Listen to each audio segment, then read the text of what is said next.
শ্রী বিকাশ দেববর্মা মহোদয়, যিনি একটু আগে ওনার বক্তব্য আমাদের সামনে রেখেছেন, আমাদের মাঝে উপস্থিত আছেন। এর আগেও 3-4 বছর আগে বা এর থেকেও বেশি হবে আমরা এসেছি এখানে। আমাদের প্রাক্তন মেম্বার অফ পার্লামেন্ট ইস্ট কনস্টিটিউয়েন্সির শ্রী রেবতী ত্রিপুরা মহোদয়, উনিও ওনার বক্তব্য আপনাদের সামনে রেখেছেন। আমাদের মাঝে উপস্থিত আছেন ভারতীয় জনতা পার্টি ত্রিপুরা প্রদেশের সাধারণ সম্পাদক জেনারেল সেক্রেটারি শ্রী বিপিন দেববর্মা। বয়স কম কিন্তু অত্যন্ত কর্মঠ ব্যক্তি, ওকে আমি দেখি, অবজার্ভ করি। এই ধরনের ব্যক্তি যারা কম বয়সের, আগামী দিন আমাদের পার্টি এবং আমাদের কেন্দ্রীয় নেতৃত্ব বারবার বলছে যে নতুন নতুন ছেলে, ইয়াং পিপল, তারা শুধু আসুক আমাদের পার্টি। এবং এটাও বলছেন উনি যে যাদের ফ্যামিলিয়াল কোনো খবর নেই, যে কোনোদিন রাজনীতির সাথে যুক্ত, তারাও আসা উচিত। আমাদের মাঝে আমাদের এমডিসি শ্রী বিদ্যুৎ দেববর্মা আছেন, একদম ডাইনামিক লিডার, যাকে অনেকবার আমি অনেক সময় পরীক্ষার জন্য পাঠিয়েছি বিভিন্ন জায়গায়। সেই ডাইনামিক যে বিষয়, সেটা আমি ওনার মধ্যে আমি দেখেছি। আমাদের মাঝে এমডিসি আছে শ্রী সঞ্জিত রিয়াং মহোদয়, ইয়াং ম্যান, উনিও আগামী দিনে আপনাদের নেতৃত্ব দেবে। শ্রী অজিত দেববর্মা মন্ডল প্রেসিডেন্ট মান্দায়ের, সুখে দুঃখে সবসময় আপনাদের সাথে আছেন। টাকারজলার মন্ডল প্রেসিডেন্ট শ্রী রবি দেববর্মা, উনিও সময় সময় আমাদের সাথে যোগাযোগ রাখেন, আপনাদের যেসব সমস্যা, সেই সমস্যা আমাদের সামনে রাখেন, চেষ্টা করি সমাধান করার। শ্রী রাখেন দেববর্মা বিএসসি চেয়ারম্যান বেলবাড়ির, আমাদের আইপিএফটির থেকে উনি এসছেন। আমাদের মাঝে উপস্থিত আছেন শ্রী শুভমণি দেববর্মা বিএসসি চেয়ারম্যান জিরানিয়ার। তীব্রমথার শ্রী সুখরাম দেববর্মা এক্সিকিউটিভ মেম্বার। আজকে ভারতীয় জনতা পার্টি এবং আইপিএফটি এবং মথার যে আমাদের সরকার একসাথে আমরা চলছি, তার একটা চিত্র কিন্তু আজকে এখানে প্রকাশ পাচ্ছে। এবং এখানে আমার যারা বিভিন্ন নেতৃবৃন্দরা বিভিন্ন স্তরে এখানে উপস্থিত আছেন, এবং মা ও বোনেরা, ভারতীয় জনতা পার্টির কার্যকর্তা বৃন্দ, সাংবাদিক বন্ধুরা, সবাইকে আবার এখানে আমাদের কথা শোনার জন্য আপনারা বসে আছেন, এর জন্য আপনাদেরকে আমি হার্দিক অভিনন্দন ও শুভেচ্ছা জানাচ্ছি। বন্ধুগণ, আগে আমাদের ত্রিপুরা, বিশেষ করে নর্থ ইস্টার্ন রিজিয়নে আমরা কি দেখতাম, চারিদিকে শুধু এই টেরোরিজমের কাহিনী, আপনারা সবাই জানেন। মূল স্রোত থেকে সরে গিয়ে অন্য স্রোতে গেছে, নিজেদের জীবনও নষ্ট হয়েছে, আবার পরিবারেরও জীবন নষ্ট হয়েছে, এবং এই রাজ্যেরও জীবন নষ্ট হয়েছে। নর্থ ইস্টের সমস্ত জায়গায় আমরা সেটা দেখেছি, শুধু ত্রিপুরা নয়। সেই জায়গায় মাননীয় প্রধানমন্ত্রীজি 2014-তে যখন প্রধানমন্ত্রীর দায়িত্ব নেন, একের পরে প্রথমে শান্তি সম্প্রতি যদি না থাকে, তাহলে কোনো সময় ডেভেলপমেন্ট হবে না। এবং প্রধানমন্ত্রীজি সেটা বুঝেছেন, যে কারণে অ্যাক্টিভ পলিসির কারণে যেভাবে প্রায় 11 থেকে 12টার মতো অ্যাকর্ড করেছে। আপনারা নিশ্চয়ই কিছুদিন আগে আপনারা দেখেছেন, 4ই সেপ্টেম্বর 2024-এ এটিটিএফ এবং এনএলএফটির সাথে যে চুক্তি হয়েছে দিল্লিতে, সেখানে আমিও ছিলাম, আমাদের যশস্বী গৃহমন্ত্রী শ্রী অমিত শাহজিও ছিলেন, এবং প্রধানমন্ত্রীজির মার্গদর্শনে সেখানে একটা চুক্তি স্বাক্ষরিত হয়। এবং ত্রিপুরায় একমাত্র জায়গা এখন আমরা বলতে পারি যে টেররিস্ট মুক্ত ত্রিপুরা, সবাই সারেন্ডার করেছে, মূল স্রোতে ওরা ফিরে এসছে।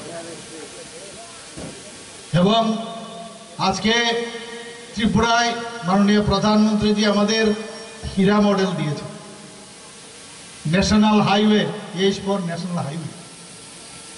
একটা টিম টিম করে রাস্তা ছিল NH-08, সেই জায়গাটাও এবার আমি যখন আমাদের ইউনিয়ন মিনিস্টারের সাথে কথা বললাম, সেখানেও 4 লাইনের যে একদম মানে আমাদের চোরাইবাড়ির থেকে চন্দ্রপুর পর্যন্ত 4 লাইনের আপনার NH-08 উনি স্যাংশন করে দিয়েছেন। আমাদের ইন্টারনেট সারা ভারতবর্ষের মধ্যে স্ট্রংগেস্ট ইন্টারনেট মাননীয় প্রধানমন্ত্রী যে আমাদের দিয়েছেন। ট্রেনের কথা তো বলে লাভ নেই, আমরা কোনোদিন ভাবিনি ত্রিপুরার মধ্যে ট্রেন চলবে। আজকে বিস্টাডোম বলুন, বিভিন্ন এক্সপ্রেস ট্রেন বলুন, রাজধানী বলুন, কাঞ্চনজঙ্ঘা বলুন, সেই সাবরুম থেকে আজকে দেশের বিভিন্ন জায়গায় যাচ্ছে। সেটা একমাত্র সম্ভব হয়েছে অ্যাক্ট ইস্ট পলিসিতে মাননীয় প্রধানমন্ত্রীর জন্য। এয়ারওয়ের কথা যদি বলি, আজকে ত্রিপুরার যে এয়ারপোর্ট, আমরা সিঙ্গারবিল নিয়ে আমরা জানি মহারাজা বীর বিক্রম কিশোর মাণিক্য বাহাদুর দ্বিতীয় বিশ্বযুদ্ধের শেষ মুহূর্তে, শেষ দিকে উনি Singarbhil one of the oldest airport, ওনার সময় উনি সেটা করেছিলেন। উনাকে এতদিন ধরে আগের সরকারও আমরা দেখেছি মুখে মুখে অষ্টরম্ভা, কিন্তু কোনোদিন সম্মান দেয়নি। আমাদের সরকার আসার পর উনার নামে, বীর বিক্রম কিশোর মাণিক্য বাহাদুরের নামে আজকে যাকে আধুনিক ত্রিপুরা রূপকার বলা হয়, উনার নামে এয়ারপোর্ট তৈরি হয়।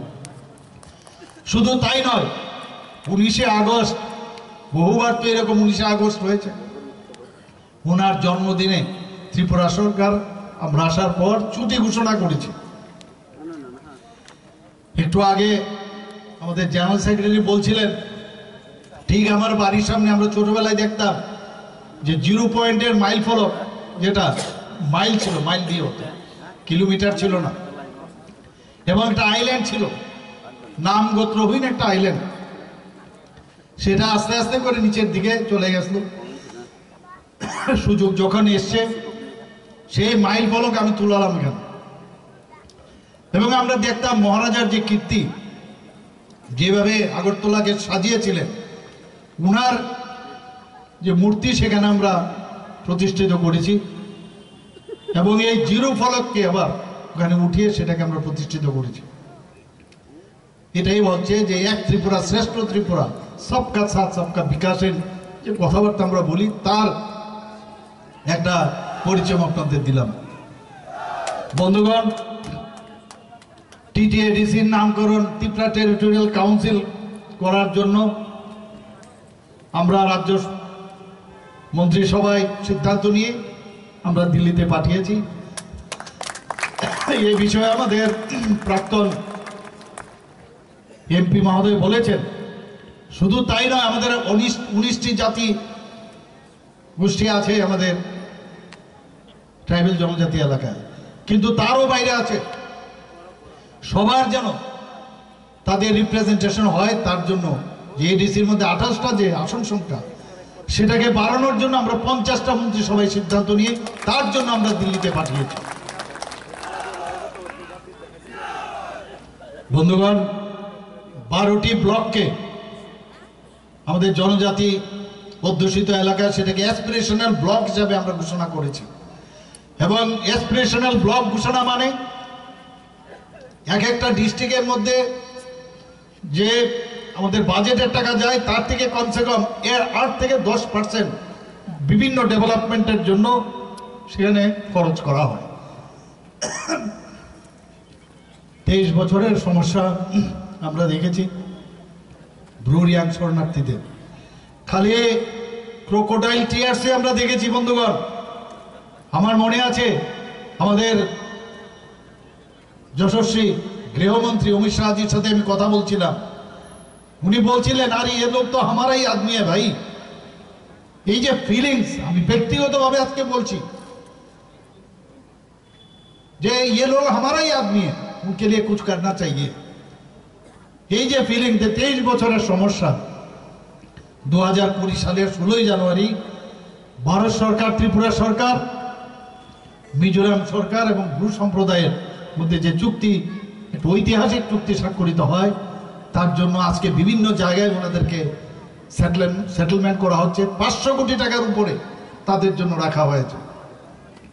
এর নাম হচ্ছে ভারতীয় জনতা পার্টি, এর নাম হচ্ছে আমাদের প্রধানমন্ত্রী নরেন্দ্র মোদীজি, আমাদের গৃহমন্ত্রী অমিত শাহজি। 2019 সাল থেকে পরপর 7 জন পদ্মভূষণ দিয়েছে। তাদের দেওয়া হয়েছে 7 জনকে, কন্টিনিউয়াস জনজাতি গোষ্ঠী। রসম যন্ত্রশিল্পী শ্রী থাঙ্গাড়া আলম 2019-এ দেওয়া হয়েছে, 2020-এ বেনিচন্দ্র জমাতিয়া, 2021 সালে সত্যরাম রিয়াং, 2023 সালে এনসি দেববর্মা মরণোত্তর, আমরা যাকে এনসিদা বলে ডাকি, এবং বিক্রম বাহাদুর জমাতিয়া। 2024 সালে শ্রী চিত্তরঞ্জন দেববর্মা, চিত্ত মহারাজ আমরা যাকে বলি, শ্রীমতী স্মৃতি রেখা চাকমা পদ্মশ্রী সম্মানে ভূষিত করা হয়েছে। বন্ধুগণ, এর নাম হচ্ছে ভারতীয় জনতা পার্টি, যে সম্মান দিতে জানে। আজ পর্যন্ত ত্রিপুরা রাজ্যের কোনো জনজাতিকে এবং রাজ পরিবারের, সবাই আপনারা জানেন, জিষ্ণু দেববর্মা জিষ্ণু কর্তা হিসাবে জানেন, ত্রিপুরার মতো একটা ছোট জায়গা থেকে নিয়ে তেলেঙ্গানার মতো এত বড় একটা রাজ্যের উনাকে আজকে রাজ্যপাল বানিয়েছেন। কোনোদিন আমরা এটা দেখিনি, একটা ইতিহাস তৈরি করেছেন, এবং সেটা একমাত্র সম্ভব হয়েছে ভারতীয় জনতা পার্টির নেতৃত্বাধীন সরকার, এনডিএ সরকারের কারণে। বন্ধুগণ, রাজ্যের জনজাতিদের ককবরক ভাষাকে মর্যাদা দেওয়ার লক্ষ্যে বড়মুড়া পাহাড়ের নাম হাতায় কোতর আমরা রেখেছি। কেউ রাখিনি। এর আগে 35 বছরের 5 বছরের কংগ্রেসকে দেখেছি, সিপিএমকে দেখেছি। জনজাতিকে যত দাবিয়ে রাখা যায়, যত ওনাদেরকে অসম্মান করা যায়, ততই ওনাদের যে রাজনৈতিক ব্যবসা সেটা চলবে। কিন্তু ভারতীয় জনতা পার্টি সেই দিশায় চলে না। আমরা গন্ডা চড়ার নাম গন্ডা তৈসা দিয়েছি, 18 মুড়া পাহাড়ের নাম হাচুক বেরেম রেখেছি। এরকম আমাদের যে চেষ্টা, যে নামের মাধ্যমে পরিবর্তন করে সম্মান দেওয়ার যে বিষয়, সেটা একমাত্র আমাদের সরকার, আমরা সেটা করে থাকি। ত্রিপুরায় গড়িয়া পূজা যাতে আরো ভালোভাবে, আরো সুন্দরভাবে সবাই পালিত করতে পারে, একদিনের ছুটির জায়গায় এই সরকার আসার পর আমরা 2 দিনের ছুটি ঘোষণা করেছি। বন্ধুগণ, Tripura tribal research and cultural institute cum museum, যে নতুন কার্যালয় আমরা লেম্বুচড়াতে আমরা স্থানান্তরিত করেছি, যাতে তার যে আমাদের যে সৃষ্টি, যে পরম্পরা, আমাদের যে কৃষ্টি, সেগুলো বাঁচিয়ে রাখতে হবে। এবং সেই দিশায় আমরা সেখানে আমরা একটা বিরাট সেন্টার আমরা করেছি। বন্ধুগণ, জনজাতি সম্প্রদায়ের ছাত্রছাত্রীরা যাতে অল ইন্ডিয়ার স্তরের যে বড় বড় পরীক্ষা, ইউপিএসসি হোক, বিভিন্ন যেসব কম্পিটিটিভ এক্সাম, তাদের যাতে পরীক্ষা দিতে পারে, তাদের কোচিংয়ের জন্য আমরা ব্যবস্থা করেছি সরকার আসার পর। শিক্ষাক্ষেত্রে আপনারা সবাই জানেন, বিভিন্নভাবে প্রি মেট্রিক স্কলারশিপ, আমাদের পোস্ট মেট্রিক স্কলারশিপ, আমাদের ডিপার্টমেন্টের যিনি এখন মন্ত্রী বাহাদুর আছেন, আগে কম টাকা দেওয়া হতো, উনি বললেন আরো বাড়াতে হবে। আমি বললাম বাড়িয়ে দাও, বাড়িয়ে দিয়েছেন। আপনারা সবাই জানেন 40 থেকে 80 টাকা করে, এখন সেটা বোধহয় বাড়িয়েছেন খুব সম্ভব।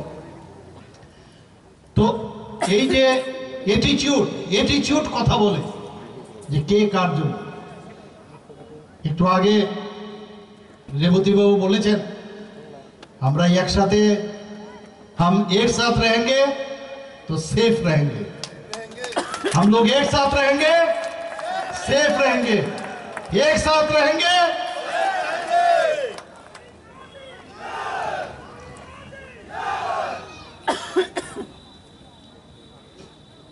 মেধাবী জনজাতি ছাত্রছাত্রীদের আমরা মেধা পুরস্কার দেওয়ার সেটাও আমরা শুরু করেছি।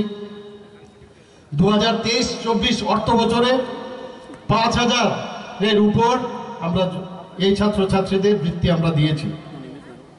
স্পেশাল কোচিংয়ের কোর্স সাবজেক্টে তাদেরকে যেন আরো বেশি করে উপযুক্ত করা যায় তার জন্য আমরা কোচিংয়ের ব্যবস্থা করেছি। Supplementary education for elementary classes, যখন আমাদের আগের যে জমাতিয়াজি ছিলেন আমাদের মন্ত্রী, ওনার সময়ে সেটা আমরা শুরু করেছি এবং বিভিন্ন কোচিং সেন্টার প্রায় 10,000-এর উপরে সেই ছাত্রছাত্রীদের আমরা কোচিং দিচ্ছি। বন্ধুগণ, 3টি ডিগ্রি কলেজে হোস্টেল আমরা জনজাতিদের জন্য আমরা করেছি। মহিলা কলেজে একটা আগরতলায়, আম্বেদকর কলেজ ফটিকরায়ে, গন্ডাছড়া সরকারি কলেজে, বিভিন্ন জায়গায়। তাছাড়া আপনারা সবাই জানেন, এখানেও আমার পূর্ববর্তী বক্তারা বলেছেন, Eklavya model residential school EMRS 21টার মতো, আগে 4টা ছিল, পরে আরো 17টার মতো স্যাংশন হয়েছে। এবং আপনারা একটু ভাবুন আপনারা যে কিভাবে জনজাতি অধ্যুষিত এলাকায় যাতে পড়াশোনার মান আরো বেশি উন্নয়ন হয়, সেই দিশায় আমাদের মাননীয় প্রধানমন্ত্রী যে কাজ করছেন। এতে করে প্রায় 8,160 জন জনজাতি ছাত্রছাত্রী সরাসরি পড়াশোনা করতে পারবেন। বন্ধুগণ, আপনারা শুনে খুশি হবেন যে বিশ্রামাগারের প্রয়োজন। বর্তমানে রাজ্যে মোট 13টি জনজাতি বিশ্রামাগার চালু রয়েছে। বনধন বিকাশ কেন্দ্র স্থাপন হয়েছে, 84টি বনধন বিকাশ কেন্দ্র এই সরকার আসার পর আমরা চালু করেছি। সেখানে ঝাড়ু, আমলকি, তেঁতুল, গন্ধকি ইত্যাদি যেসব বনজ দ্রব্য সেগুলো ভ্যালুয়েটেড করে সেখানে বিক্রির ব্যবস্থা করা হয়েছে। প্রায় 18,000-এর উপরে সেখানে বেনিফিশিয়ারি আমাদের জনজাতি ভাই বোনেরা আছেন। মুখ্যমন্ত্রীর আবাস মিশন যোজনা, সেখানে আমরা 24,000 উপরে হেক্টর জমিতে আমরা সেই চাষের ব্যবস্থা করেছি। এখন পর্যন্ত প্রায় 28,000 বেনিফিশিয়ারি আমাদের জনজাতি ভাই বোনেরা তাতে উপকৃত হয়েছেন।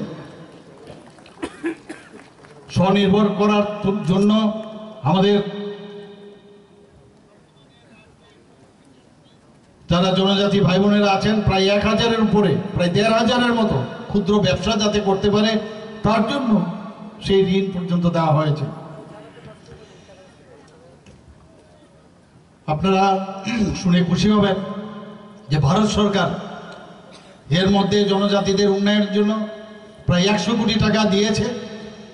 একটু আগে বলা হয়েছে, আমাকে বারবার বলা হতো যে আপনারা কিছু টাকা আমাদের দিন, আমরা তো দিচ্ছি, বাজেট থেকে দিচ্ছি, বাজেটের বাইরে।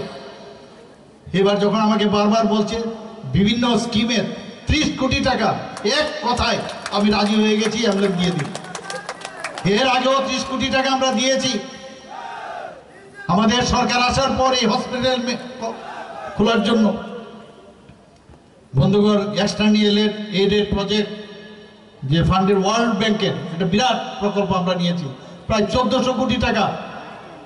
আমাদের মাননীয় মন্ত্রী বাহাদুর প্রায় এ সময়ের সাথে কথা বলে আমরা বলি প্রতিটা পয়সা স্বচ্ছতার সাথে যেন মানুষের জন্য কাজে আসে।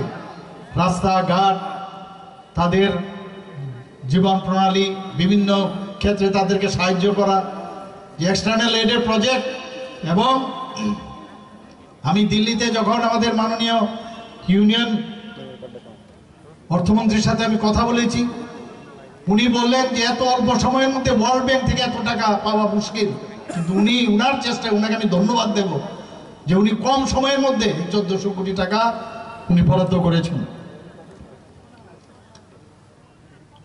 ট্রেসপের মাধ্যমে আমাদের 75,000 পরিবার লাইভলিহুড। মানুষ এখন যেহেতু অনেক বেশি অ্যাডভান্স হয়ে গেছে, সেই আইটিস টাটা গ্রুপের সাথে আমরা যখন মুভ করলাম, তাতে করে প্রতি বছর 5,000 আমাদের ছেলেরা এখন যে কম্পিউটার বেসড যে মেকানিজম ওনারা আনবেন, প্রায় 700 কোটি টাকা ওনারা এখানে নিবেশ করবেন। তাতে করে 100% ওরা অ্যাবজর্পশন করবেন শুধু ত্রিপুরাতে নয়, ভারতবর্ষে নয়, বিভিন্ন ভারতবর্ষের বাইরে বিভিন্ন দেশেও ওনারা পাঠাবেন, সেই মোহ হয়েছে আমাদের সাথে। আপনারা জানেন যে বিভিন্ন সুপার স্পেশালিটি হাসপাতাল, আমরা যে জিবি হাসপাতালে সুপার স্পেশালিটি হাসপাতাল আমরা করেছি, আরও সুপার স্পেশালিটি হাসপাতাল করার জন্য বাইরের থেকে অনেক ইনভেস্টার আসছে। এখানে আমাদের 400 ডাক্তারের প্রয়োজন, আগে ছিল 200, এর মধ্যে আরেকটা মেডিকেল কলেজ এসছে, সেখানে 400 MBBS ডাক্তার প্রতি বছর এখন বেরোবে। ডেন্টাল কলেজ হয়েছে এখানে, বিএসসি নার্সিং কলেজ হয়েছে এখানে, সব দিকে একটা হাব ট্রেস্ট এখানে হয়েছে। সব দিকে আমরা এখানে চাইছি যে একটা হেলথ হাব হোক, এখানে মেডিকেল হাব হোক, বিশাল অঙ্কের লোকের তাতে করে কর্মসংস্থান হবে, রাজ্যে পর্যটনের বিশাল সম্ভাবনা আমাদের। এর মধ্যে আপনারা শুনেছেন প্রায় 97 করোড় 51টা শক্তিপীঠ তার রিপ্লিকা আমরা উদয়পুরে বন্দোয়ারে আমরা করতে যাচ্ছি। কেন্দ্রীয় সরকার তাতে করে 97 কোটি টাকা স্যাংশন দিয়েছে। আমরা রাজ্যে এয়ারটেলের সাথে আমরা কথা বলেছি, নর্থ ইস্টের মধ্যে প্রথম এখানে এয়ারটেলের ডাটা সেন্টার হবে। ডাটা সেন্টার হওয়া মানে কর্মসংস্থানের যোগান হবে, এবং তাতে করে আমাদের যে কর্মপদ্ধতি তাও কিন্তু অনেক বেশি আধুনিক হয়ে যাবে।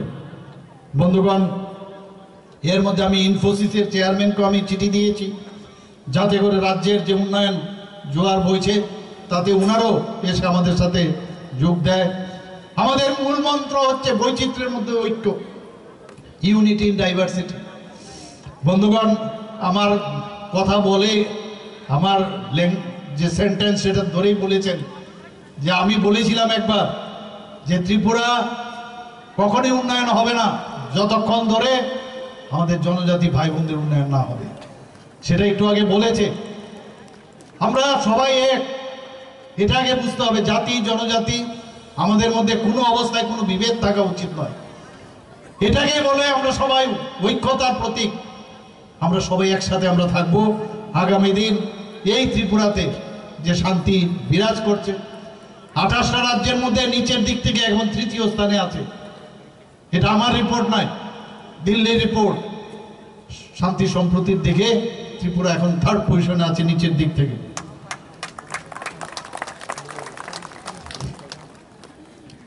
জেআরবিটির মাধ্যমে আমরা বিভিন্ন পরীক্ষার মাধ্যমে, ট্রান্সপারেন্সির মাধ্যমে আমাদের সরকার আসার পর শুধু সরকারি চাকরি প্রায় 13,000-এর মতো আমরা চাকরি দিয়েছি। বন্ধুগণ,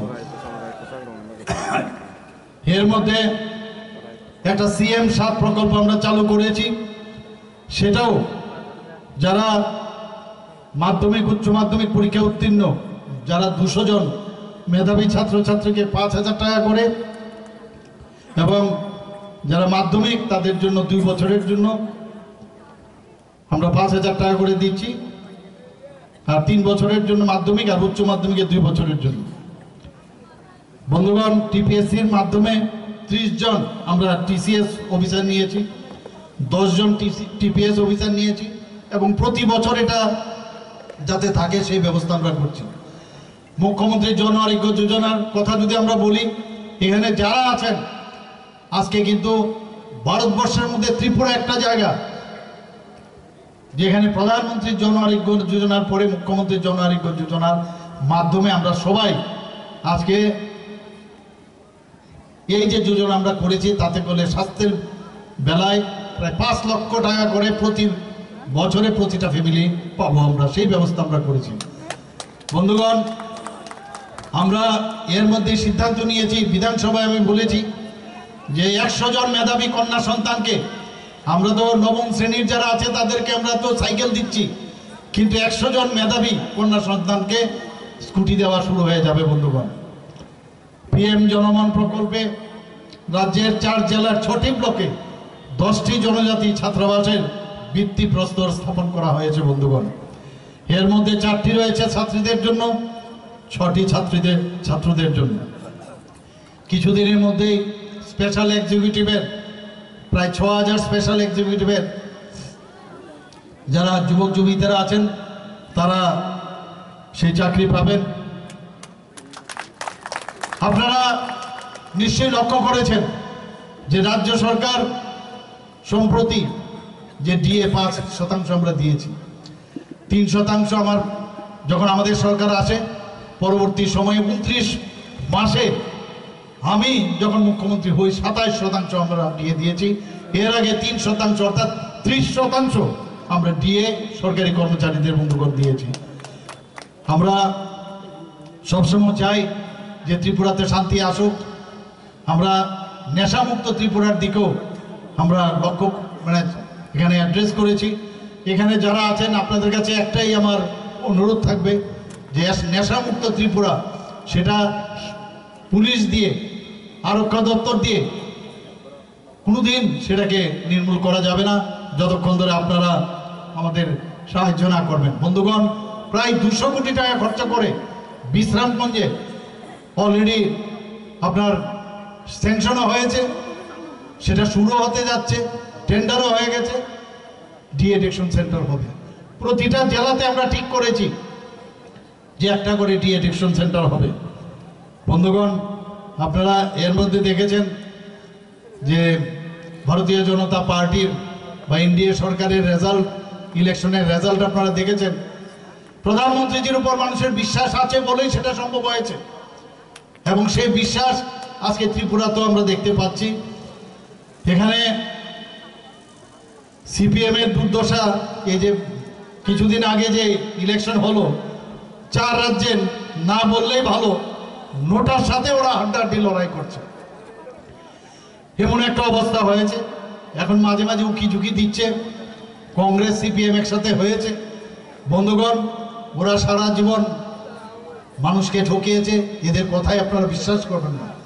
আমরা সবাই যদি একসাথে থাকি, আমরা আইপিএফটি, মোথা, ভারতীয় জনতা পার্টি, আমরা যে স্বপ্ন আমরা দেখছি ত্রিপুরাকে একটা মডেল ত্রিপুরা ভারতবর্ষের মধ্যে প্রতিষ্ঠিত করব, সেটা সম্ভব হবে। আমি এই কথাগুলো বলে আপনাদের আগামী দিনে আপনাদের সাহায্য প্রার্থনা করছি। সবাইকে অসংখ্য ধন্যবাদ জানিয়ে আমার বক্তব্য শেষ করছি। বন্দে মাতরম, ভারত মাতা কি জয়।